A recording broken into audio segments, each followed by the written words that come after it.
partir de una película como La ayuda del diablo ya tengas en mente que va a ser el eje y a partir de ahí transportarnos a todos. Y en tu caso, tu involucración, ¿no, Sergio? No sé si Víctor desde el primer momento cuenta contigo, te llama, te va explicando la idea, cómo entras, ¿no? Digamos, en este trabajo, en esta obra. No, la idea, Paul siempre ha estado presente en todos los proyectos, de alguna manera en todas las películas estaba. De hecho, en Zarpazos, el primer documental, él ya pone la cierra y abre y cierra el documental con su voz. Siempre ha estado ahí. He tardado 8 películas más en centrarme más en él. Todo viene un poco de volver a leer sus memorias, y al leer de nuevo sus memorias, que tengo que hacer una aclaración muy clara, todo lo que habéis escuchado en la voz de Héctor Cantoya, actor de doblaje habitual de Paul Naschy, salvo la frase yo dejé vuestro mundo un 30 de que es obviamente no lo dejó escrito, todo lo demás, incluido la despedida, está escrito en sus diferentes memorias. No hemos tocado ni una frase, es decir, todos los pensamientos son eso. Entonces, a partir de ahí, me parecía que esto que dije un poquito en la introducción, ese periodo que creo que a todos nos afecta mucho, que va sobre todo desde nuestra primera experiencia cinematográfica. No todo el mundo recuerda qué primera película vio en el cine. Yo recuerdo que fue un Godzilla, que fue Los monstruos del mar, y eso me ha marcado bastante.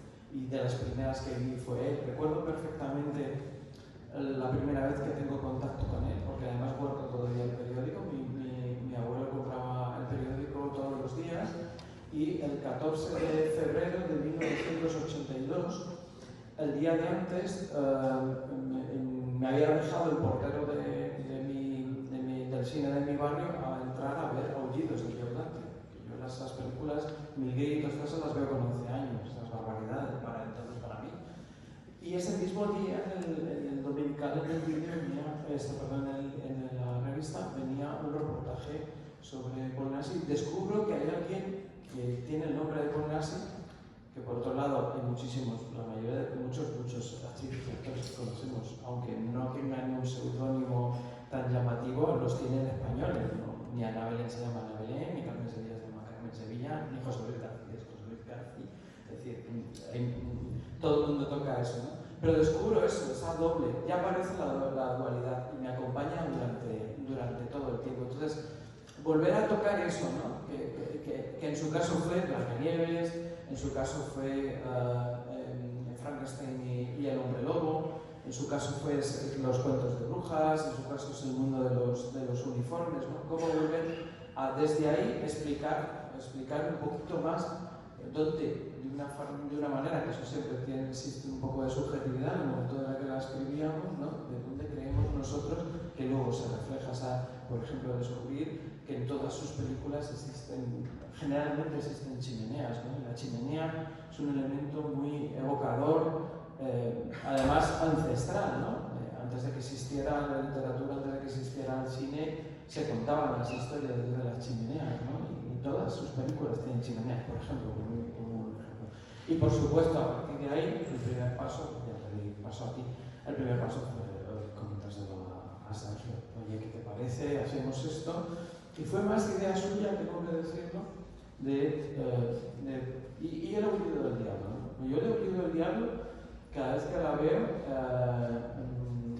le descubro eso, un punto de personalidad tremendo, ¿no? Un libro abierto. Entonces, seguir el eje de personajes y de tramas del Aullido del diablo es entender mucho el pensamiento de Jacinto, sobre todo, ojo, en un momento determinado. Ese pensamiento, sí que tengo que decir, que se transforma un poquito a 20 años más, porque su percepción en ciertas cosas afortunadamente la suavizó el tiempo, pero su percepción en el año 87 era esa. Hay un reflejo realmente, ¿no? De su persona, de su trabajo, de sus angustias incluso, ¿no? Que quedan muy reflejadas en la película.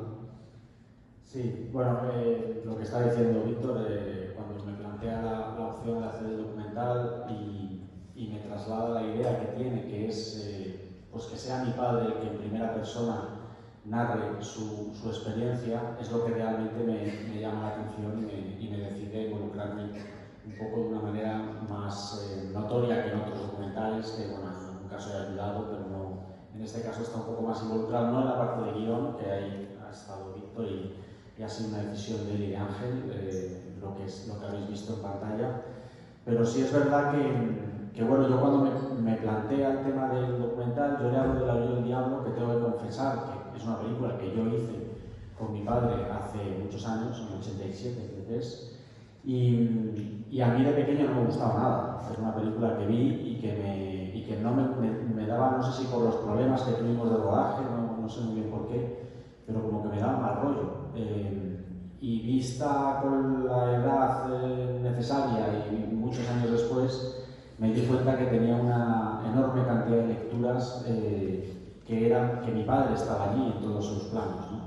Entonces por eso le planteé la posibilidad de que, bueno, pues que centrándose un poco desde el origen en La Vida del Diablo, que pudiera construir el relato de lo que fue mi padre y por qué se dedicó al cine, que creo que en ese sentido hay un mensaje muy claro, ¿no? Que es el sueño de un niño que al final consigue trasladar y hacer lo que él deseaba desde pequeño.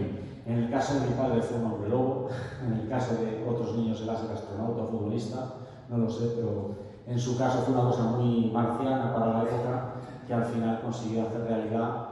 Y es una cosa que yo le contaba, o me acuerdo que hablé con él cuando estaba muy enfermo, estaba en el hospital, y él, esa pregunta que se hace él personalmente en las propias memorias, ¿no? A mí no sé si ha merecido la pena. Y esa pregunta me la hizo a mí en el hospital, pues 2 días antes de fallecer. Me decía, no sé si ha merecido la pena. Claro, yo le empezaba a enseñar cosas pues mira, en Estados Unidos, mira los fans que tienes, mira. Y ahí llegamos a la conclusión los dos de que sí había merecido la pena todo este trabajo, y hoy aquí, con toda esta gente viendo la película y el documental, pues creo que se responde a la pregunta. Totalmente.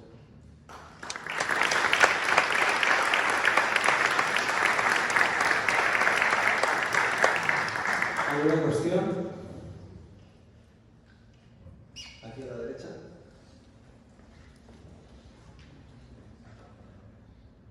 Hola Víctor, Sergio, soy Alberto, me atrevo de saludaros, felicitaros por el gran trabajo que habéis hecho.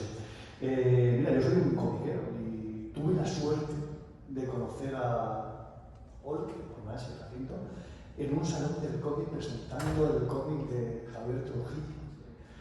Y bueno, mis hijos eran pequeños, fue muy difícil ayer tenerlo, pero simplemente con darle la mano y poder intercambiar algunas palabras con él fue algo maravilloso para mí, ¿no? Porque yo me he criado, soy de 65 y me he criado con la película de los 70, ¿no?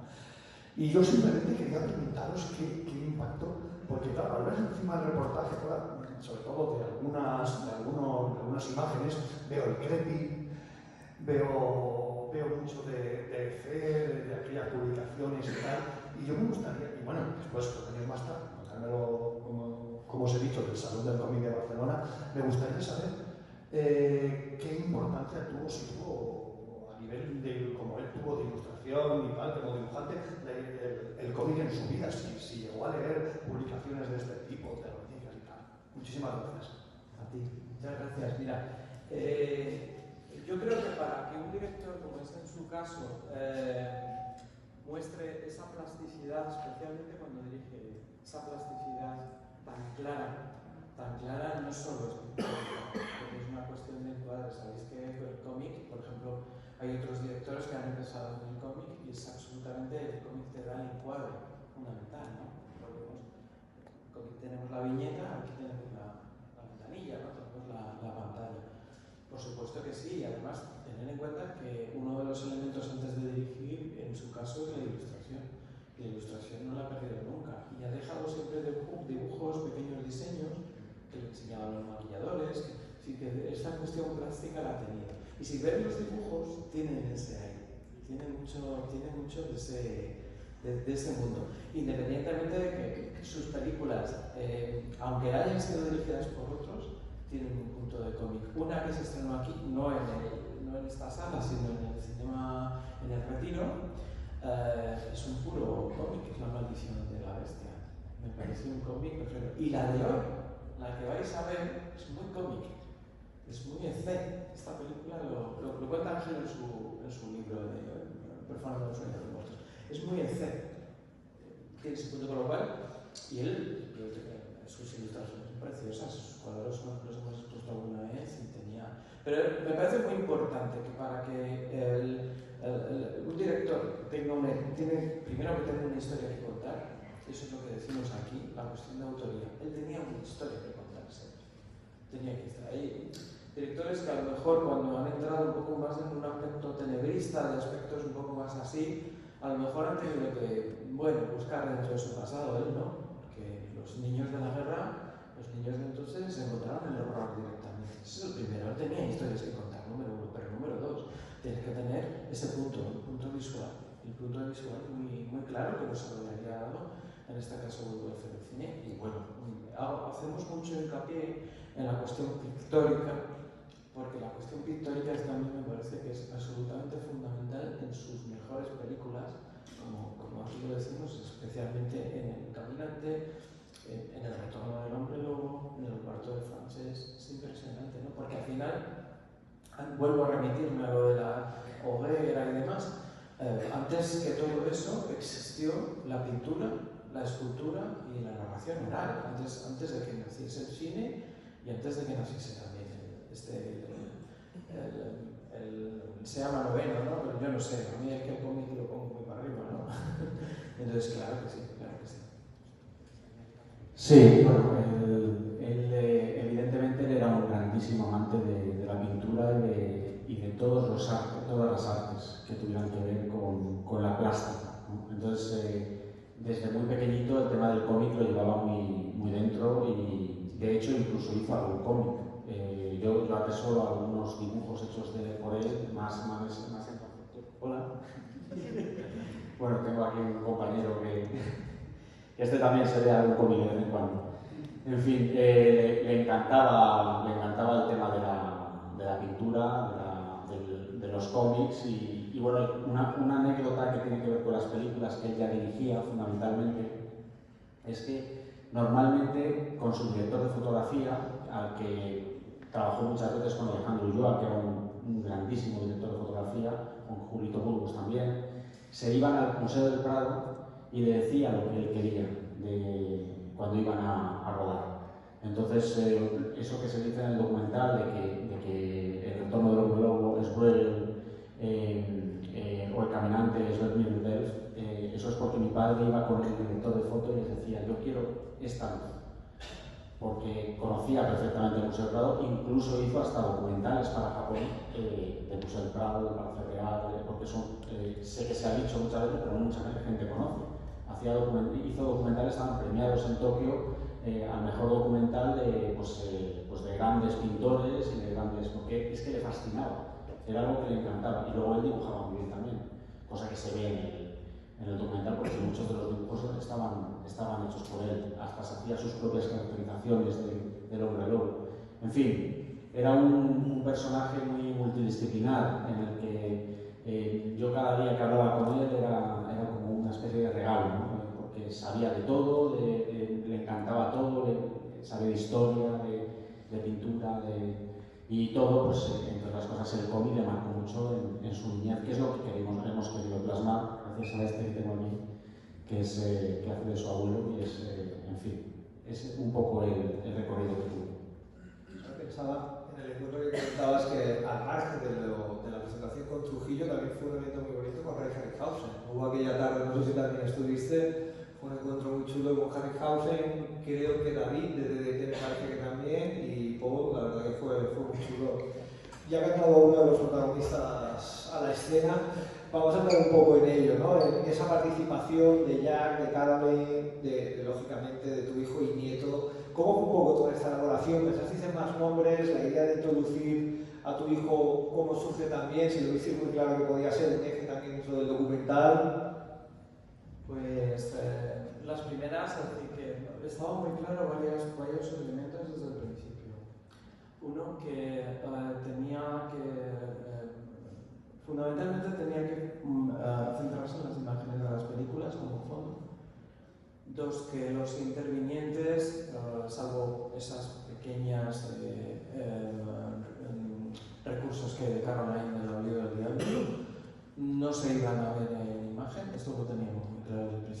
iba a ser solo voz, ese era un siguiente elemento. Después, que alguno a lo mejor os ha podido chocar un poco, iba a ser un documental desnudo, en el cual en ocasiones solo íbamos a tener las imágenes sin un solo sonido. Me recuerdo que el primer día que fui al mezclador, sonidista, y dice, le faltan cosas, no falta nada, es así. Bueno, te voy a poner aquí una metralleta, bueno, te dejo la metralleta, pero es así, solo entra la música cuando nosotros hemos decidido poner la música, y nos parecía mucho el silencio yo creo que cuando las personas reflexionamos sobre cuestiones de nuestro pasado, a veces lo hacemos o al menos a mí me pasa, ¿no? Con una batería de imágenes, pero como estamos pensando, realmente lo que escuchamos es nuestra propia voz, ¿no? Entonces por eso tenía ese sentido. Caroline, desde que se lo comentamos, le pareció muy bien, porque además, si elige iba a ser el oído del diablo, era muy interesante, y el hecho de que Jack hubiera estado en 3 películas con él, y además que digamos, es que también quedan muy poquitos actores que han trabajado con él, ¿no? Y sobre todo en la categoría de Jack, entonces después estaba claro. Y luego la cuestión de Cantoya, también desde el principio, porque Cantoya ha sido junto a Simón Ramírez, quizá, fue el actor de doblaje que más veces le dobló. Además es curioso porque fue en el Espanto surge en la tumba que Juan Miguel Cuesta realmente le había tocado la voz que ponían a Big Winner, a Juan Miguel Cuesta. Y él escuchó a Cantoya, esta voz, y dijo, no quiero eso. Porque en el prólogo lo hace José Guardiola, al principio es otra voz del primero cuando cortan la cabeza y demás. Y en el segundo lo cambió, y desde entonces siempre quiso, sobre todo desde ya el Carnaval de las Bestias, el rato con el Hombre Lobo especialmente, que fuera Cantoya, y eso lo teníamos muy claro. Y después la simbiosis entre 2 elementos, ¿no? Cuando todos tenemos dualidades o multiplicidades, ¿no? Jugamos un poco al lobo y al personaje. ¿Por qué? Porque yo quiero ser lobo, quiero ser hombre lobo. ¿Y quién lo quería? Era un niño, ¿no? Entonces nos parecía que esta elucubración del niño, de Jacinto niño, entraba muy bien para subrayar un poquito más esa cuestión de que todo lo que nos ocurre en esos primeros años de vida nos marca. Y que iba a ser con pequeños elementos, con calaveras, con pistolas, con pequeños elementos, con la muerte, que lo hacía el propio Lino, que por cierto era el traje de la muerte que había llevado él en la danza de la muerte en teatro, que lo había llevado por así. Y esos elementos tenían que estar, y el tema de que fuese Iván, además que fuese que fuera Jacinto, ya era un plus. Ahí ya cuando parece que surgió de forma natural, y dije, bueno, es que esto va a estar precioso. Y de hecho el final es de lo primero que escribimos.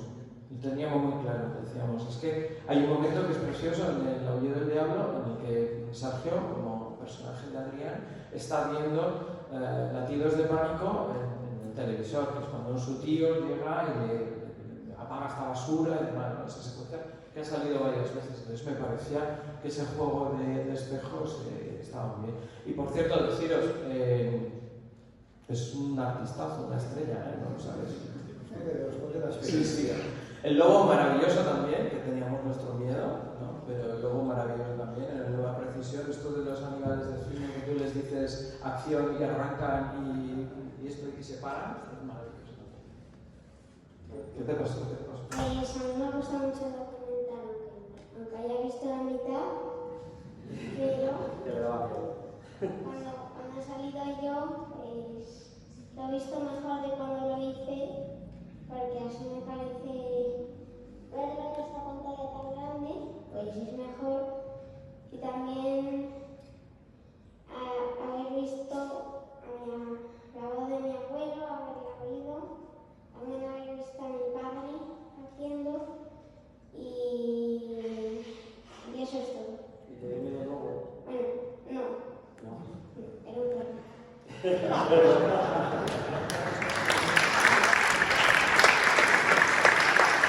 Es verdad, era un perro lobo checoslovaco, pero parecía un lobo. Es que ese momento que sale él con el perro, que se supone que es un lobo. Eso lo pasó mi padre, eso le sucedió. Le sucedió en una finca que tenían mis abuelos, donde se rodaron muchas películas. Yendo de pequeño se encontró con un lobo cara a cara. Entonces eso que se ve en el documental, eso realmente sucedió. Y eso también marcó a mi padre. O sea, todo está inspirado en cosas que le fueron sucediendo. Y bueno, con lo que has dicho de si fue natural el hecho de contar, yo según me lo dijo Víctor, porque Víctor me dijo, me gustaría que viera a tu padre de niño, y yo le dije pues que lo era Iván,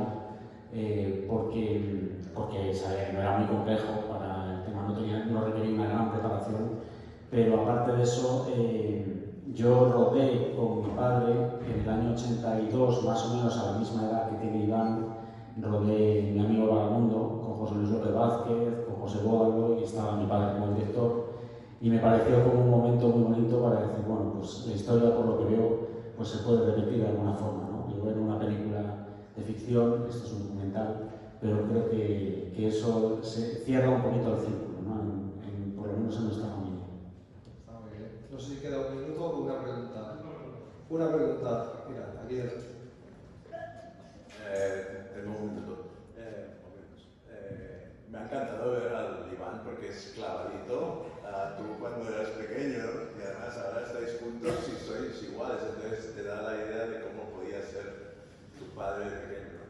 Entonces la pregunta era sobre los hombres lobos en el cine, que bueno, está el Lon Chaney, el Nicholson, luego hay una película muy divertida de, ¿cómo se llama este? De La Casa de la Pradera, el Michael Landon. Entonces, ¿tú crees que tu padre marcó un poco la iconografía del hombre lobo en el cine internacional, a lo mejor, o así? Porque a mí me da pensar en el hombre lobo y enseguida pienso en Paul Nash, ¿no? Supongo que hay conflicto de intereses en la respuesta, pero bueno. No, bueno, a ver, realmente, o sea, no sé si marcó, es verdad que es una imagen muy icónica, ¿no? El verle, porque una de las cosas que mi padre tenía claro cuando planteó su hombre lobo, lo primero que tenía que ser antropomorfo, eso está claro, porque cuando vio, por ejemplo, Aullidos o Un hombre americano antes, le gustaron mucho como películas, pero no le gustaba del todo el hombre lobo, no empatizaba con él. Él siempre quería un personaje, o sea, un actor debajo de la caracterización. Obviamente fue tremendamente fan de Lon Chaney, eso está claro, de hecho, hasta le digo aquí. Pero al margen de todo eso, creo que creó una nueva forma del personaje, porque hasta entonces el hombre lobo era un personaje en el que participaba mucho la elipsis, donde cuando iba a atacar realmente pues cortaba o no se veía, no tenían sangre, ¿no? O sea, eran personajes mucho más de postura, ¿no? Mi padre era un personaje que quiso hacer un hombre lobo salvaje, que tiene un aspecto un poco ascendérico, ¿no? en la forma de hacerlo, y luego tenía muy claro que le quería poner colmillos arriba y abajo, porque decía, es que los lobos no solo tienen colmillos abajo, también tienen colmillos arriba, entonces le puso colmillos en ambas partes, cosa que en el caso del personaje de Larry Talbot pues no es así, los colmillos están abajo. Entonces, bueno, realmente no sé si creó, si fue más iconográfico, entiendo que no, porque el hombre lobo de Lon Chaney es un poco el clásico, pero es verdad que bueno, pues creó una tendencia y bueno, pues ahí está para la historia por lo menos de nuestro cine. No, sin duda. Y solo un apunte en esto, es la cuestión de los maquilladores. Luis de Diego, Fernando Florido, el que vamos a ver hoy, un poco por ya cerrar y ya con la película, es Miquel Sesé. Y la idea, fíjate, yo esto es uno de los que le hicieron a él que se acercaba un poquito más a Lon Chaney, ¿no? En este caso. Y lo que sí es paradigmático de la que vamos a ver hoy, o que, sobre todo para quienes no la hayan visto nunca, es esta cuestión de si la reunión de monstruos había sido siempre interesante y estaba muy presente. Esto es un triple salto mortal porque están en la misma personalidad, hacer la lucha de personalidades. Y luego vais a ver el tema de la iconografía, de la superstición. Especialmente hay un momento en el que hay una reunión un poco para hacer un poco exorcizar, en el que hay una cabeza y demás, vais a encontrar este elemento. Y un elemento más que me parece muy interesante es que hay un momento que muy Frankenstein, en el que dicen vamos a algo así como vamos a saltar, ¿no? Vamos a saltar al castillo, vamos con las antorchas, vamos, no sé, elementos, es decir, que lo vais a encontrar todo eso, está muy presente la cuestión de la dualidad del hombre, que supone el hombre lobo, pero la dualidad que supone también Mr. Hyde, que es eso muy interesante, pero todos esos otros elementos que se acercan al folclore, que es de las películas en las que él se haya lanzado. Y luego, bueno, vais a gozar con una secuencia en una discoteca. Es quizás una más distinta, ¿no? A nivel de tono, a nivel de ambientación, de diversión incluso, ¿no? Yo creo que logra con el personaje y sobre todo también la ciudad de Londres darle un punto como muy festivo a la película. Yo solamente quería apuntar, por último, es que mi padre, cuando pilla la época de la Universal, al final, pilla la época de los Monster Mash. O sea, realmente él no ve el Hombre Lobo o no ve Drácula de Todd Browning. Él lo que ve es al final los monstruos, Frankenstein, el Hombre Lobo, todo este tipo de películas. Entonces, claro, siempre le venían mezclas, en algunos casos muy locas, como por ejemplo en el caso del Hombre que vino de humo, o los monstruos del terror, que mezcla a todos los monstruos con un extraterrestre que viene a la Tierra y los quiere revivir, etcétera, etcétera. O sea, y en este caso, pues mezcla también a los monstruos. Pues siempre quería tener dos monstruos.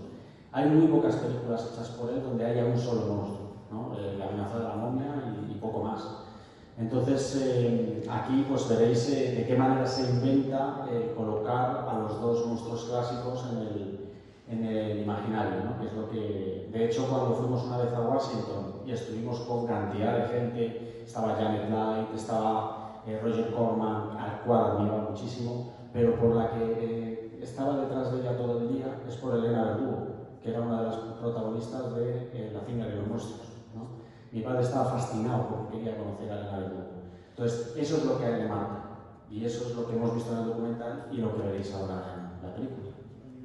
Y un detalle, esta es muy paradigmática de lo que supuso entonces industrialmente ese cine, porque si os fijáis en las labiales, aunque es una película que se rueda sin sonido directo, todos, si fijáis en las labiales, se rodó en inglés, todos hablaron en inglés, incluido Jacinto, que no tenía tanto dominio, lo hacía fonéticamente, pero todos hicieron ese esfuerzo para después ser doblada al inglés, porque en ese momento se tenía muy clara la voluntad, como ha dicho antes también Jack, de que hubiera secuencias con y sin ropa, aunque era siempre solo hasta la cintura en este caso.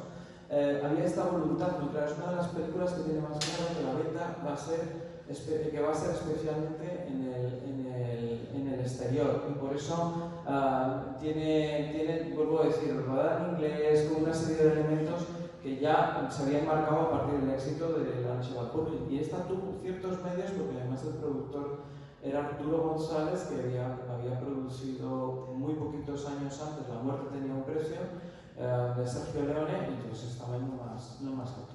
Bueno, era el reparto con Solsón y ya le das un golpe internacional.